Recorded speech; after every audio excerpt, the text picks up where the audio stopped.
నమస్తే, welcome to our channel. మీ నాగేష్. ప్రస్తుతం మనతో హైకోర్టు న్యాయవాది కొత్త ఉదయ్ కిరణ్ రెడ్డి గారు మనతో ఉన్నారు. అన్నగారితో మాట్లాడే ప్రయత్నం చేద్దాం. అన్నగారు నమస్కారం. నమస్తే అండి. ఇప్పుడు అదాని చేతిలో నరేంద్ర మోడీ ఉన్నాడా, నరేంద్ర మోడీ చేతిలో అదాని ఉన్నాడా? ఎవరి చేతిలో ఎవరున్నా కూడా ఇట్స్ అన్ ఇల్లీగల్ రిలేషన్. అది ఇల్లీగల్ రిలేషన్. ఎందుకు అని అంటే, నీకు ఒకడు ప్రైమ్ మినిస్టర్, ఒకడు బిజినెస్ మ్యాన్, వాళ్ళ చేతిలో ఇల్లు ఉండాల్సిన అవసరం లేదు, వీళ్ళ చేతిలో వాళ్ళు ఉండాల్సిన అవసరం లేదు. సో అది చట్టపరమైన, కనీసం న్యాయపరమైన సంబంధం. అది నీకు ఉండే సంబంధం ఏంది, limited. As a businessman prime మినిస్టర్కి ఎట్లాంటి సంబంధాలు ఉండాలో ఇక్కడ కూడా అంతే ఉండాలి.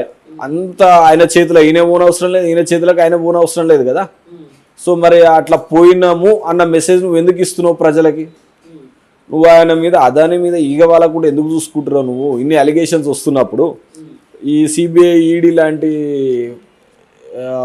ఇండిపెండెంట్ ఇన్వెస్టిగేషన్ ఏజెన్సీలు అపోజిషన్ పార్టీల మీదకి పోయినంత అగ్రెసివ్గా అదాని మీదకి ఎందుకు పోతలేవు? ఖచ్చితంగా పోవాలి కదా. సో సిబిఐ మీద జనాలకు ఉండే నమ్మకం ఏంది? ఇంతకుముందు ఒక కేసు సిబిఐ చేతులకు పోయింది అని అంటే ఖచ్చితంగా అలా చాలా సీరియస్ ఇష్యూ అయి ఉంటుంది. ఎట్ ది సేమ్ టైం అది కొన్ని రోజుల విత్ ఇన్ షార్ట్ టైంలో అది ఏదో ఇష్యూ దాన్ని సార్ట్ అవుట్ చేస్తారు, తగిన శిక్షలు పడేటట్టు చేస్తారన్న నమ్మకం ఉంటుండేది. ఇప్పుడు మీరు చూస్తున్నారు లేదో, సిబిఐకి సంబంధించిన న్యూస్ ఎక్కడన్నా వస్తే దాన్ని పట్టించుకోవట్లేరు జనాలు. దాని అర్థం ఏంది? ఆల్రెడీ జనాల మైండ్లో ఏదో ఫీడింగ్ అవుతుంది. ఇది సిబిఐ విచారణ అనుకుంటా అది ఒక సంవత్సరాలు జరిపి నెలలు రోజులు సంవత్సరాలు గడుపుకుంటూ పోయి అది ఎప్పటికైతుందో అవి మొత్తం మళ్ళీ కోర్టులో సబ్మిట్ చేసిన తర్వాత కోర్టు ఎప్పుడుకో అది తీర్పిచ్చి ఈ గ్యాప్ వాడు ఉంటాడో ఊడతాడో కూడా తెలియట్లేదు.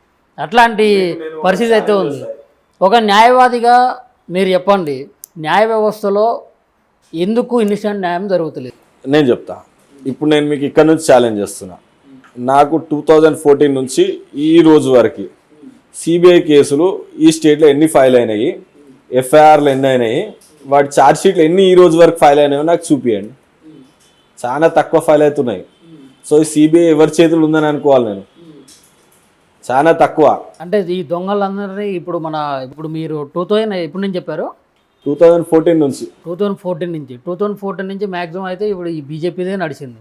అంటే దానికి ఇప్పుడు దొంగలందరినీ బీజేపీ మన నరేంద్ర మోడీ కాపాడుతున్నట్టు? కాపాడుతుండొచ్చు, కాపాడకపోతుండొచ్చు.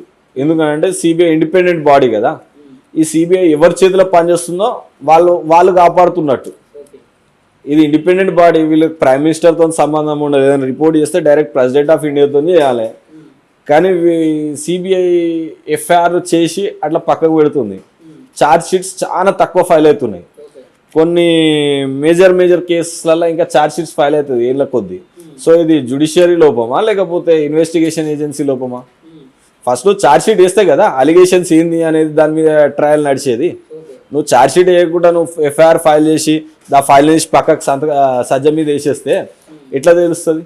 ఇప్పుడు చిన్న వ్యాపారులు కానీ లేకుంటే పేదలు కానీ ఏదైనా చిన్న ముచ్చట జరిగిందంటే ఎమ్మటే సిబిఐ ఆడ పోతుంది, ఎంక్వైరీ అంటది, మొత్తం తలుపులు తాళాలు వేసుడు మొత్తం అంటే గందరగోళం చేసి ఎమ్మటే కోర్టులో అప్పచెప్పడం అవుతుంది, అది కోర్టు తీర్పు రావడం అవుతుంది, జైల్లో నెట్టడం అవుతుంది.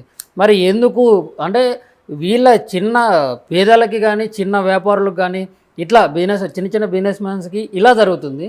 మరి దళారులకి పెద్ద వ్యాపారస్తులకి అలా వాళ్ళకి ఎందుకు జరగట్లేదు? ఎందుకు అంటే న్యాయ వ్యవస్థలో సమన్యాయం ఎందుకు లేదని అడుగుతాను. ఇలా ఒక విషయం ఏమవుతుందంటే, మీరు ఫస్ట్ ఈ చిన్న ఇష్యూస్ దాదాపుగా సిబిఐ ఇన్వాల్వ్ అయ్యే ఛాన్స్ ఉంది, లోకల్ పోలీసులు ఇన్వాల్వ్ అవుతారు. బట్ వీటికి ఒక టైం లిమిట్ అనేది ఉన్నది, ఒక ట్రాన్స్పరెన్సీ అనేది ఉంది. ఈ సామాన్యులకు సంబంధించి మన స్టేట్ పోలీసులు ఫైల్ చేసే కేసులలో కానీ ఇంకా వేరే వాటిలలో కానీ ఒక ట్రాన్స్పరెన్సీ అని ఉంది.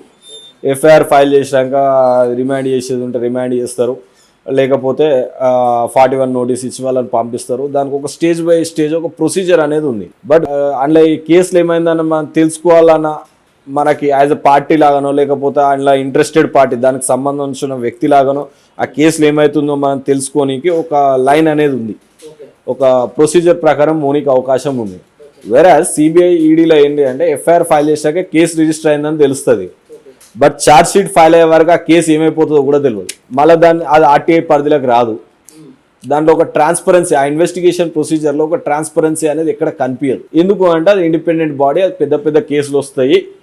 సరే మనం కూడా యాక్సెప్ట్ చేద్దాం, అది పెద్ద కేసులు వస్తాయి, ఇన్ఫర్మేషన్ బయటకు వస్తే ఏమంటారు ఇన్వెస్టిగేషన్ మీద ఇన్ఫ్లుయెన్స్ అయ్యే ఛాన్స్ ఉంటుంది అన్న ఉద్దేశం కరెక్టే. బట్ మీకు ఒక లిమిటెడ్ టైం పెట్టుకొని మీరు ఛార్జ్ షీట్ ఫైల్ చేయడానికి ఏం బాధ అవుతుంది? మీరు ఇండిపెండెంట్ బాడీ కదా, అవసరమైతే మీరు గవర్నమెంట్తో కొట్లాడు, ఈ గవర్నమెంట్తో ఇంటర్నల్గా మీ డిపార్ట్మెంట్ నుంచి ప్రపోజల్ పంపించి ఫండింగ్ పెంచుకోండి, స్టాఫ్ని పెంచుకోండి. మీరు అది గవర్నమెంట్కి అనుకూలంగానే వ్యవహరిస్తా అంటే మిమ్మల్ని కూడా ఎవరు నమ్మరు. ఎందుకంటే గొంతు ఎత్తితే గొంతు నొక్కుతున్నారు కదా. అదే అంటే ఒకవేళ అధికారులు ఎంత సిన్సియారిటీగా ఉండి నేను చేయాలన్నా, లేకుంటే మీలాగా ఎన్నో పుస్తకాలు చదువుకొని ఎంతో ఎక్స్పీరియన్స్ ఉన్నటువంటి మీలాంటి న్యాయవాదులు ఒకవేళ ప్రశ్నించాలని చూసినా కానీ ఎక్కడికక్కడ మఫ్టీ ఎక్కడికక్కడ చేస్తున్నారు కదా. ఆ విషయం అయితే ఉన్నది. అయితే దాంట్లో ఇప్పుడు సిబిఐ రోల్ని కొద్దిగా యాక్టివ్ చేస్తే, పర్టికులర్గా ఈ కేసుకి వస్తే సిబిఐ కానీ ఈడీ కానీ వీళ్ళు ఇన్వెస్టిగేషన్ స్టార్ట్ చేయాల్సిందే. చేయని పరిస్థితులల్లో ఇక అది గవర్నమెంట్ని ప్రజలు అసలు నమ్మే పరిస్థితి కూడా ఉండదు. ఇప్పుడు ముఖ్యంగా అదాని కేసులో సిబిఐ ఇప్పటికైనా కానీ అంటే ఇమ్మీడియట్గా రియాక్ట్ అయ్యే అవకాశాలు ఏమైనా ఉన్నాయా, లేకుంటే సిబిఐని ఖచ్చితంగా ఆపే ప్రయత్నాలు ఏమైనా? గవర్నమెంట్ ఈ విషయంలో సిన్సియర్గా ఉంటే ఖచ్చితంగా ఇప్పటి వరకే నాకు తెలిసి సిబిఐకి ఈ ఇష్యూ గురించి ప్రైమరీ ఎంక్వైరీ అన్నా చేయమని చెప్పి ఒక నోట్ అయినా వెళ్ళి ఉండాలి. అది వెళ్ళలేదంటే గవర్నమెంట్ వాళ్ళని కాపాడుతుందని అర్థం, అదానిని కాపాడే ప్రయత్నం చేస్తుంది అని అర్థం. ఎందుకనంటే ఇది మన దేశంతోనే లింక్ అయ్యలేదు, మన ఇంటర్నల్ ఇష్యూ కాదు ఇది కార్పొరేట్ ఫైనాన్షియల్ ఫ్రాడ్ అని చెప్పి అక్కడ యుఎస్ గవర్నమెంట్ కేసు ఫైల్ చేసింది.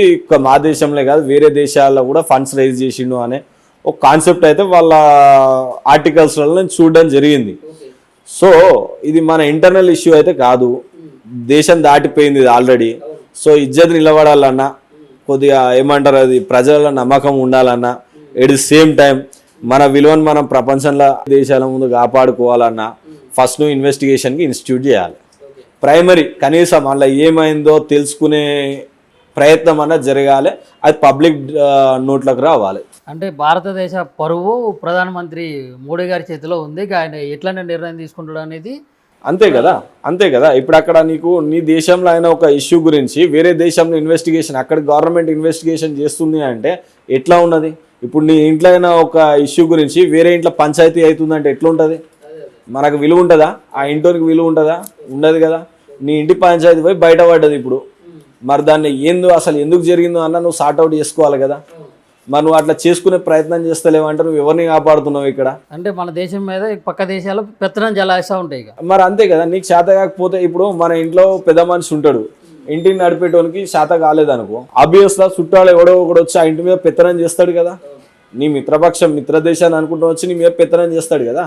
నీకు ఇప్పుడు ఈ కేసే నీకు ఇప్పుడు ఇంపార్టెంట్ ఇది. ఎందుకనంటే నీ పర్సనల్ బయాస్ ఇష్యూస్ కానీ, నీ సత్సంబంధాలు, నీకు చేతిలో ఆయన ఉన్నాడు ఆయన చేతిలో నువ్వు అంతా సెకండరీ.